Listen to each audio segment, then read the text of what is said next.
The following episode will contain spoilers. You have been warned.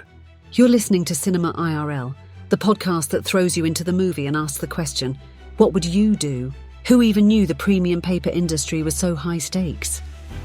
Well, Amber and Scott discuss how high stakes it really is after watching No Other Choice. And now, Cinema IRL. I wish I could switch places for just one day. What would you do? Put yourself in my shoes. How do we handle this? What would you do? Put yourself in my position. What would you do? Now it's your turn. Today I learned that the Korean paper economy is killer right now. That was bad. Alrighty, folks, welcome to Cinema IRL. This episode, we are talking about No Other Choice. The story follows Mansoo on his desperate hunt for a new job after his abrupt layoff from the paper company he served for 25 years. Yeah. That level of desperation is difficult for me to comprehend. I understand wanting to get a job when most people are laying off people, but to actually go to the point of creating a fake company. Okay, you're jumping ahead here. So let's, for folks who haven't had the benefit of saying No Other Choice, which actually is, depending on what you look at, either a 97 or a 99% on the tomato meter. So folks like this film. And it is a Korean film that has subtitles, and it is 2 hours and 19 minutes. So it rivals Avatar. But Oh no, Avatar is like 3 hours plus. But I'm still saying it's a long film. It's on the longer side, yes. So this movie has a lot going on, but it's a really compelling story because we follow this guy who has served in the paper industry for 25 years, and an American company buys out the company and says, yeah, give us a list with all the names of the people you're choosing to lay off, and he wouldn't do it. And basically pretty much everybody gets laid off.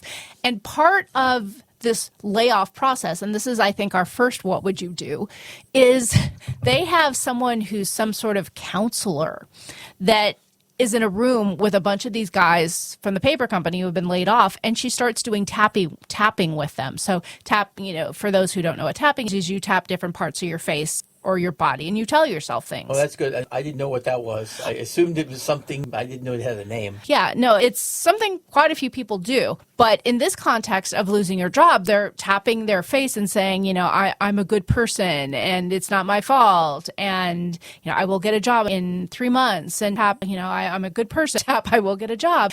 And these grown men are doing this who are not generally the demographic for tapping. And they're doing this while they're sobbing because they haven't just been laid off, but they've been laid off for jobs that they've been at for decades. Yeah, I mean, it often happens that in situations like this, some of the oldest employees are the ones who will get cut, which is sad, those damn Americans. Well, and, in traditional companies, too, the older ones generally get cut because they've been there longer and their salaries are way out of line with what you can pay someone coming into the industry today. So I've had I'm putting air quotes around this benefit of working for several companies that did have mass RIFs, which is reduction in force. And yeah, when you have someone coming in who's gotten yearly raises after yearly raises, and they are making big bucks compared to someone who can come in with, some of the experience, certainly enough to do the job, and can easily earn 25% or 50% of what you're paying someone older, it ceases to be necessarily like you're being laid off because you're old, but you're being laid off because you've been in the system for so long that your pay is not commensurate with the going rate these days. Yeah, I actually lost a job that way. I was given enough raises that I then became one of the highest paid employees in the company, and they kind of realized this, and they're like, do we need him that bad? No. Yeah, and in America here, there's protections. If you're, I think it's 40 years, maybe 45 years or older, you are actually in a protected group, and that makes layoffs even more complicated. But back to the story. So you have all these men who don't know what to do, and you have this, mass almost, group therapy session for these men. And then you flash forward 13 months, and not the 3 months of I'll get a job and I'm a good person, but 13 months. And our main character, Mansoo, is working at some sort of, looks like maybe a Home Depot type place, some sort of home improvement retail place. I'm not quite sure. And he has an opportunity for an interview. They won't let him leave, and so he ends up quitting. So he is just trying to keep things afloat, but unfortunately doing not enough to keep it afloat because their mortgage is overdue. They're cutting back on everything. They've had to relinquish their 2 dogs to the woman's parents because they're extra mouths to feed, and their financial world is in crumble and chaos. Okay. Well, I need to go all the way back to something you said and get some clarification on this. I have never actually heard of whatever the laws are that make guys over 40 or 45, or I guess anyone over 40 or 45, a protected class. So, intern, what is it that makes people aged 40 or 45 in a protected class against layoffs? The Age Discrimination in Employment Act of 1967 protects workers aged 40 and older from employment discrimination, including layoffs. Yeah, I can't remember exactly what the number was, but I remember thinking it was too young to actually register as a senior citizen. I was fact-checked here. That's okay. That's why we have the intern. Yeah. So anyway, what would you do if you spend 25 years in a career and then all of a sudden we're thrown out into the wild and you have to figure it out all over again? That's really rough. It is. Because especially with a specialized industry like paper, because he was just looking at paper companies because that's what he knew. Yeah, and they were laying off people. Yeah. So it's hard. It's a start over feeling because, I mean, he was making a good living. And then he goes from making a good living to scraping by. I mean, they even cut the Netflix. Yeah. Yeah, he winds up, when he was at the paper company a couple of years ago, he winds up buying his childhood home because after age 9, they moved around from place to place. And then his marker of making it was being able to go back and buy that home where he actually lived until age 9. So that was very significant to him. And it was his grandfather's house, and he built a greenhouse because he loves plants. And then being faced with, you can't pay for any of this. You need to sell everything. You need to move in an apartment. You need to cut everything. And what would you do if you're Mansoo? It's 13 months here. You're working at a retail place and you're getting all these past due notices, and it's not enough. Yeah. Well, that's a big bump. So you're in a position where you have to do what you've got to do. And it super sucks. You have to just either figure out a way of employing yourself or understand that you are probably going to be very overqualified for whatever your next job is going to be. Well, I don't know if it's overqualified, but it's certainly differently qualified. If you are in a very specialized industry like paper and the machinery around paper, you're not necessarily going to have a lot of options available to you because your work experience is revolving around the machinery and the systems surrounding a paper company. Those are not easily transferable skills. Being a manager, sure, but that's a challenge. Yeah, very much so. I mean, I think you have to rely more on the managerial side at that point because that's certainly more applicable to other industries. Yeah. So, yeah, and it's just terrible because they're laying off everywhere. So it's not like you could go somewhere else. Yeah, it's a shifting industry and a shifting world. So we're going to fast forward a little here as he struggles to find out what to do, keeps going to interviews, not getting the job, and then he has an idea. So let's get to where you were talking about a little bit earlier. Yeah, which in retrospect seems a little suspect, but a little suspect, just a lull. I mean, he comes up with Red Pepper Paper Company. Red Pepper Paper. And he puts out a thing that, hey, I'm hiring. And this company is fake. Yeah. It's part of a scam. Because he wants to see who all is going to apply for it. Yeah, so he gets resumes from all these people. Yeah, and then he can basically group them against his own and figure out, okay, do I think I'm more qualified or less qualified than these people? So he's basically trying to figure out the 3 people above him who are likely to get that call before him. Yeah, because it's not just when you lose your job and then you're trying to find a job. It's dozens and dozens, if not 100 or so people who got laid off. So then if a job does open up at a paper company, all of those people who got laid off in that town are applying for the job. So it is especially brutal. And his scheme to collect resumes from his competitors was evilly effective. Yeah. So the next step after he does this is, okay, well, this person has this skill and this person has that skill, and he's analyzing all the resumes. Here's where it gets kind of twisted and where we fill up our 2 hours and 19 minutes is he decides, I'm going to get rid of the competition so I have a better chance of getting the job.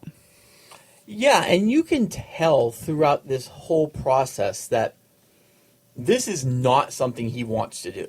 He doesn't have the stomach for it in general, but he really is a man who feels as though he has been driven to the absolute brink, and he has, wait for it, no other choice. So the rest of the movie is him basically stalking the other applicants for the job that he has applied for and taking them out. And he's just a family guy. He has 2 kids, 2 dogs, a nice wife, a nice home. He had a nice life. He just needs a job, and he just wants a job in the paper industry. But, there's other people standing in his way, and those are the other applicants, and that's where things start to get messy. Yeah, so you can kind of tell he's basically running by the seat of his pants here. He's like, I've got my grandpa's gun, or I guess it would have been his father's gun, and I'm just going to go out to where they are and maybe try to kill them. But he looks like he barely knows how to shoot a gun at all. And he just has a really hard time with pulling the trigger. And it basically turned out he never once pulled the trigger intentionally. The 2 times that he fired it were basically accidental. Someone lunged at you, or really that's actually kind of what it was. You were either being assaulted by someone behind you, or the person in front of you assaulted. And so let's dig into what would you do then here. So you are desperate. You have 2 kids. You have 2 dogs that have been farmed off to the in-laws, and your kids are devastated. You're getting bills piled up because nothing is getting paid. You're being forced to give up your home and move into a tiny apartment. Life is crumbling, and your wife now is working as a dental hygienist with someone you consider, hot doctor competition, and you are at your wit's end. What do you do in that situation? I'm not saying, you have to stick with everything here, but what would you do? Listen, I am all about things that have sentimental value and trying to do what you can to hold on to those things. That said, it was probably pretty clear that he had a reasonable amount of equity in that home. So you have to sell it. You just have to. You've got to get that equity out, because getting that equity out, 1, prevents the mortgage anymore. 2, gives you probably quite a bit of lead for an apartment. And yeah, and when you mention things having sentimental value, that was really the thing here. It wasn't just a house. It was a house that, number 1, represented him actually being successful at work and being able to buy the house. It was his grandfather's house that he lived at until he was 9. It was his house that he actually built this amazing greenhouse for because he loved raising plants.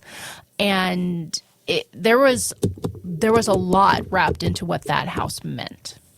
It wasn't just housing. Oh, yeah, no, trust me, I understand. And that would be one of the hardest decisions you could possibly make. But as the wife, I'm sorry, what was her name again? The wife. No. Her name's the wife. Yi Jin, Okay. as she pointed out, if you don't sell it, they're going to eventually take it from you in bankruptcy. Yeah. And then you're selling it under duress, and you're going to get way less. So, to be honest, he had no other option. No other option? Oh, sorry. No other choice. Good grief. I am losing my mind tonight. So later on in the film, we see his son engaging in some theft, and basically to supposedly get some money to help his mom. And the cops show up, and the Mansoo assumes that the cops are there for him because at this point he's knocked off at least one person, maybe two. I think two. No, he had knocked off two at that point. Well, he's only knocked off one. He shot a guy, but it was that guy's wife that finished him off. Yeah, okay. But yeah, he has two incidents under his belt. And the cops knock on the door, and so natural he thinks, oh my gosh, they're there for me. But it turns out they're there for his son. And his son and a friend stole some phones from the friend's dad's store. What would you do when you realize your kid is trying to fill the financial gap that you are not meeting? I mean, generally over in Asian culture, honor is a huge thing, a hell of a lot more than it is over here. Oh, yeah, for sure.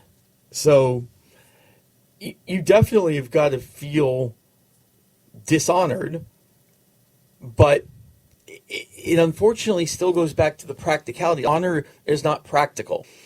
And yeah, pride gets you sleeping on the sidewalk. Yeah, so he's not going to tell his son, go do this. But if his son does it and he gets money from it, then you take that money. And well, that's not what happened in the film. Well, and I was asking you, what would you do? Yeah. I mean, I obviously would not be pleased that my son is stealing. Though I would be mildly understanding of it, given the circumstances.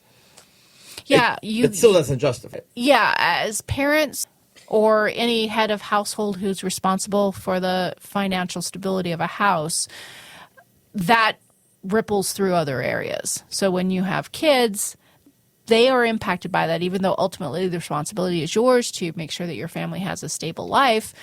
They are perceptive.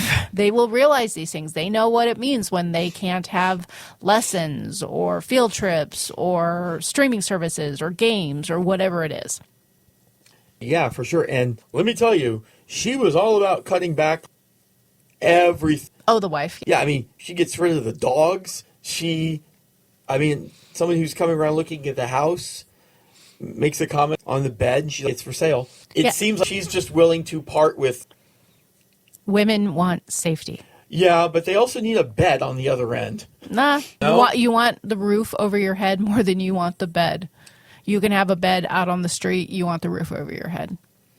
Yeah, but if you sell the house, I mean, the bed's going to make such a small dent. And here's the thing.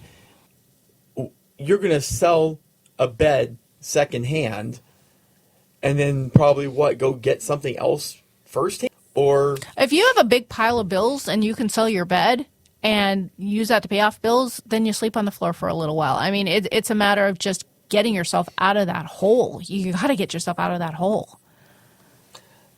I mean, if they really just don't have any other options. No other options. I'm glad you're finding this funny. Oh, yeah. No, I'm if amused. they're just out of other options to sell or what have you, I mean, I guess, but it did not seem like they were short on options for. They had a lot of overdue bills that were coming in. Yeah, but here's the other thing, too. And this is something that is never really brought up in movies and stuff like that. When you get behind on something like that, you can generally work with those people.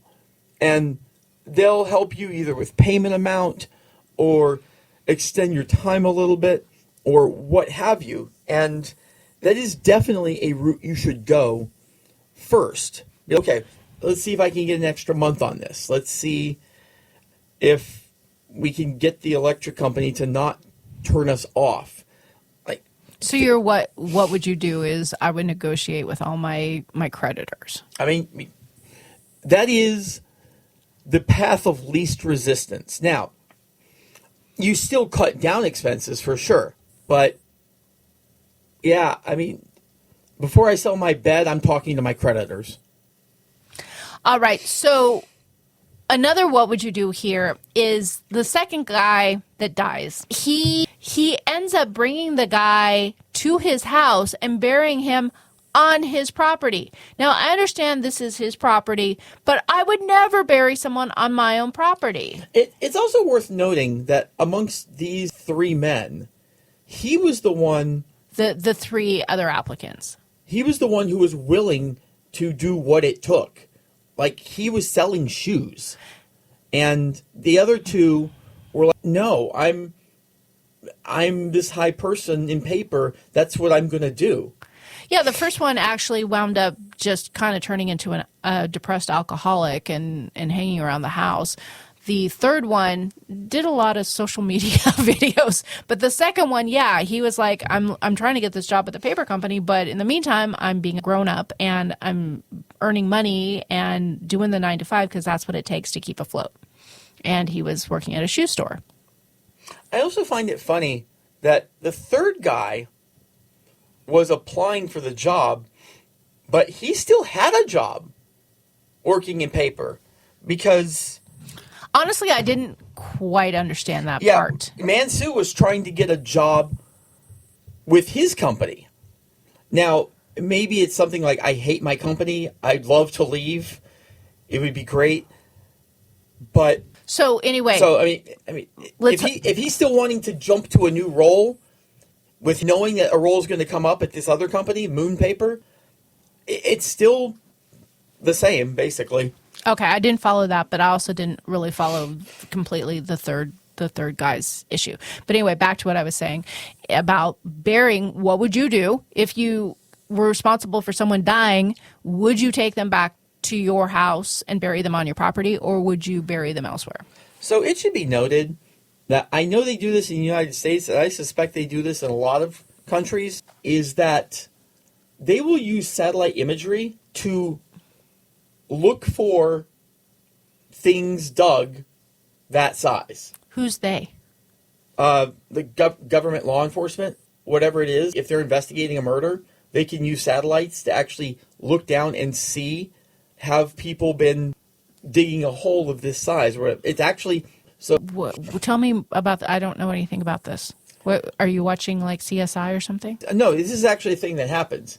So fun fact, hopefully no one uses this fun fact, if you're ever going to bury a body, you want to bury them vertically, not horizontally. Okay, this is for entertainment purposes. Entertainment purposes. Only to... Okay, so yeah, no, because if you have someone laying across, yeah, then you can obviously do some sort of... I wouldn't say heat detection because there is no heat if the person's dead, but yeah, seeing a body of any point laid out. Yeah, there's a lot of satellites that just are constantly recording things, so... Where did you get this? I didn't know anything about satellites looking for bodies. I mean, you're not going to look for bodies randomly, but if you're in an investigation and you want to figure out, okay, who are the people who we think are... most possible. Okay, let's take a look at their properties. Okay, so what would you do is that you would also not bury this person on your property. Oh, I definitely wouldn't bury it on my property. Yeah, and he actually, to your point, I don't know if this was the rationale behind it, but to your point of not laying out a body parallel to the ground, he put him in a kind of ball. Yeah, and he was used to working with twine and stuff to shape how plants grow, so he used that to bind him in this ball. So put him in, I think, a burlap sack, and in a hole he went. Yeah, and that actually somewhat beats the satellite imagery thing because he's not digging a wide, but wide in length and narrow in width hole. He's digging a circular hole, which is the type you would dig if you're going to be planning something. Yeah, so and that was actually smart. Yeah, and he does end up plopping a tree on top of the dead body. So here's another what would you do is his son escapes up onto the roof to smoke. I'm not sure if it was a cigarette or pot. I think it might have been pot. And inadvertently sees his dad in the greenhouse doing something and brings it to his mom. I'm like, I think dad was chopping someone up or some. We don't hear the whole conversation, but definitely the son has some big concerns over what Mansoo was doing. And his mom, Mansoo's wife, goes out digging and she finds the body.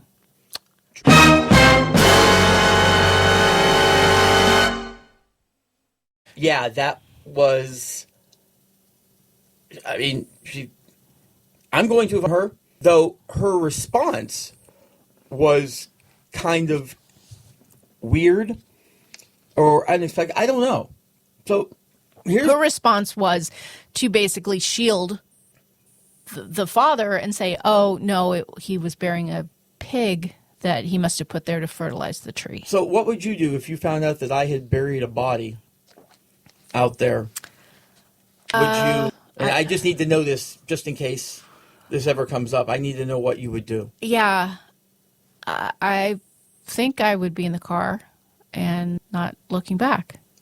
Would you just be leaving or would you leave and report me? That's a good question. Because you could do both. Yeah. It's hard because you don't have all the information. She doesn't know what he's been doing. She doesn't know she knows he's been peculiar and that seems to have a lot of interviews because that's his cover when he's going out to stalk these other candidates is he's on interviews and they seem to be at night and during the day and all the time, which there's not that many jobs for him to always be on interviews, but she doesn't realize what he's up to. So she has no context as to who this body is. Yeah. So. And it's funny how when we're alive, we're a person and when we're dead, we're a body.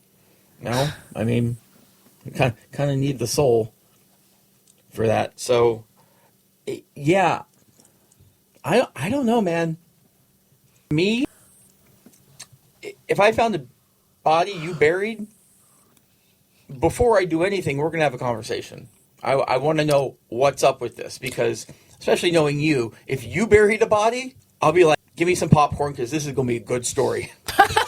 Well, and in fairness, it wouldn't be hard to find a body that I buried because I don't have a lot of upper body strength, so they might not even clear the surface. I probably wouldn't be able to dig deep enough. There like might their be nose things, is still sticking out. Yeah, that and probably a knee and some toes or something. Yeah. So there were a few other what would you do's that I want to bring up, which may not get brought up normally. So Mansoo and Miri had been taking dance lessons because there was this thing that was coming up that was some form of a ball or I'm not exactly sure what it was. Some sort of dancing showcase thing. Yeah. And Mansoo was like, I think he thinks he's not ready, so he's not going to be going to it. Well, also not ready because that was one of the things they cut is their dance lessons. Yeah, but Miri was like, no, I'm still going. And so you're a married woman, and this guy comes up to you. Well, the guy's her boss, the one that Mansoo considers the hot doctor boss. Yeah. Okay, your boss comes up to you and asks you to dance. What do you do? Well, he's your boss. You dance with him. Yeah. And that was kind of easy. Well, yeah. You don't what if he's not your boss? If someone just comes and asks to dance with you and you're there by yourself? Yeah. There's no harm in dancing. I mean, it's as long as there's not stripper dancing or something. Yeah. Rubbing parts or... During my little swing dance era, I noticed a lot that there were couples who did not necessarily dance together, but they would have somebody else as their dance partner. Including someone who I was dating. You probably learn more when you have different partners, too. Yeah, I mean, definitely on that one. But Mansoo eventually goes to the ball, he sees them together, and dude's losing his mind. Yeah, because he's already a little insecure around her boss anyway, who's a dentist and seems to be friendly and nice, but not in any sort of creepy way. But, he's already going through something and is feeling a little bit, I think, threatened in general. So if there's a nice guy that your wife goes to work with every day who's your employer, I think he's just threatened there a little bit. I mean, that's a good what would you do too is, you're not taking care of your family. Your wife has to step up to fill that gap and earn some money. And in doing so, there's a guy there that you feel threatened by because, he's successful, he's attractive, he's, has his own business, and you're probably feeling really insecure at that moment. Yeah. My response is do better. What do you mean? I mean, if you are doing things in your life that's causing you to lose your partner, do better so you don't lose your partner. And because that's the thing, I mean, yes, marriage, till death do us part, etc. Reality, divorces happen all the time. And a relationship exists because two people want it to exist. If one of them doesn't want it to exist anymore, it can crumble. And I could understand if maybe she was feeling a little distant from him, though I don't feel in the end that really was the case. Well, keep in mind too that he had been leaving he had been gone a lot of nights, and it was in his quest to knock out his competition. And so she was uncertain of why he was out. She was also, I think he was a recovering alcoholic because she would also be too, is like, have you been drinking? Have you been drinking?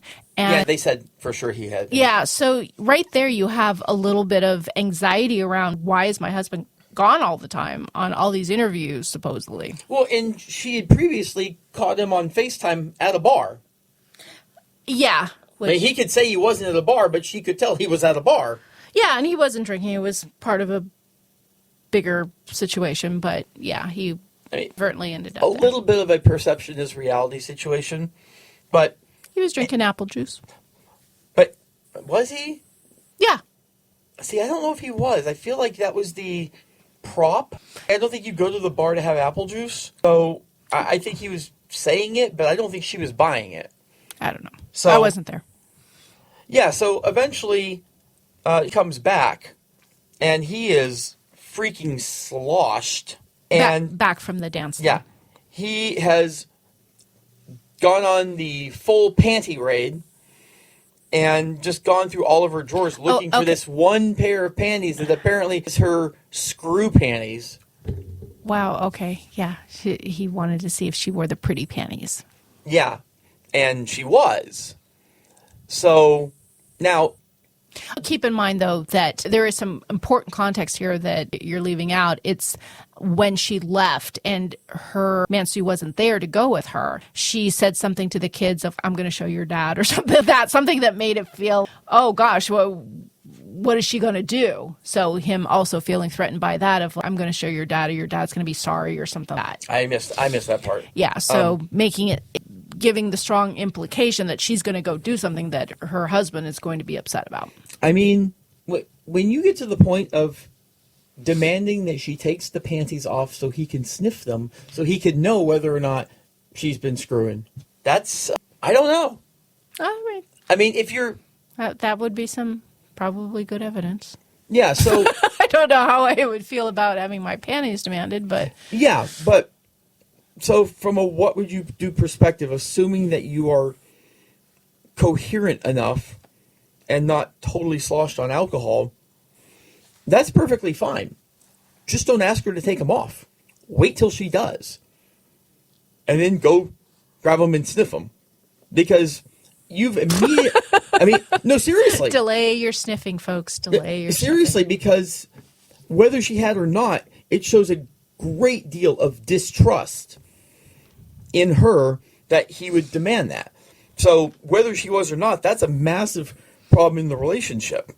And then he had to just... Now, it resolved the situation quickly when she threw him at him and he smelled it and was like, no, there's nothing going on here. He had to eat shit at that point. He didn't really do that. But then That's a metaphor. yeah, then she turned it around on him. It was like, you're going out all the time, seeing you at bars. Who are you screwing? And obviously he wasn't screwing anyone. He was just screwing over maybe some people, but yeah. So we get to the end of the film, and Mansoo has taken out the two other applicants that were obstacles for him, and the third guy, again, that whole relationship wasn't 100% clear to me, and I don't understand exactly what that was. But anyway, 3 people are not living anymore. Well, and that last one was the third. He made that relationship on the spot. Right. Because he came up to the car. He didn't know him beforehand. Well, he did, because that was the guy that he was going to drop the plant on, the red pepper tree, which was the red pepper paper at the very beginning of the film. Oh, yeah, well, maybe he knew him, but the guy didn't know Mansoo. Yeah, none of them knew Mansoo. Yeah. Anyway, so we get to the end of the film, and Mansoo gets a job. He gets a job, and here is the just... Well, are we skipping it that far? Yeah, I mean, we've been here for a long time. People have lives. They've got to get back to work and their families and stuff. Yeah. I'm just going to quick. What would you do if you've got the guy drinking as much as you have at that point? The third guy. If you're wanting him off, just keep drinking, and let the alcohol do it. I mean, it doesn't take out everybody. A lot of people get sloppy drunk all the time and don't die. Well, yeah, but if you go too hard, you will be alcohol poisoned. I would have just tried to continue to drink, because obviously he's throwing his away and not drinking, but just have the guy drink until he dies. And then you don't really have a hand in that. Again, this is just for entertainment purposes. We're not urging you to have people drink until they die. But I mean, he just got the guy so drunk that he could bury him up to his neck. Apparently he does know how to dig a vertical hole. So at the end, Mansoo gets a job. And here is the just sad, tragic, bittersweet, messed up irony. Because of AI taking over this paper company, they basically need one person, not all of the dozens of people that used to work at paper and all these people who are looking for jobs in paper who have been displaced from paper jobs and gotten laid off. They need one person to babysit the machines, and that is Mansoo. And he's the one who was initially at the very beginning, advocating for all the workers, and initially was involved in something to create a union to protect all their jobs, and was the protector of all these people. And now he's like, no, it's just me, and I babysit the machines. Yeah. So mind you, I'm still taking the job if I'm Mansoo. No question. I mean, you gotta. But he gets his jobs back. The fact back. that they're basically literally firing their entire workforce, but then hiring you means that they have no loyalty. Because if I'm them, I'm just taking one person from my current staff and keeping them and not hiring from the outside. Take someone who you already know. So it's a red flag that they are not at all loyal to their employees, but I'm still taking it. Yeah, I mean, at that point, they really don't have employees. Everyone's been replaced and there is no need. And Sue ultimately gets the dogs returned for his kids and all the financial threat taken away. But the irony of where he started in advocating and being a voice, speaking up for all of his coworkers, and at the end, it's just like, yeah, he's just babysitting machines and there are no other people anymore. It was just a really interesting circle that this film took. Yeah, and you're expecting him or his family to get their what for in the end, and they didn't. He got away with it. Everything. He got the job. And I kept expecting there near the end to be some random AI accident. The paper cutter that made the cut on that one paper, that laser, it goes haywire and actually cuts Mansoo in half. You were expecting some sort of dark ending? Yeah, I mean, I really was. I mean, because Mansoo had done some pretty terrible... Now, you could tell he was a good person at heart who was willing to do terrible things.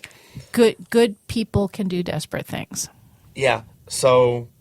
But Yeah, I feel him getting everything was actually the darker ending. Because he didn't get his comeuppance. He basically said, yeah, everything I did was justified. Ends justified the means. We hope you enjoyed our episode. Thank you for listening. And to catch all the new episodes, please subscribe.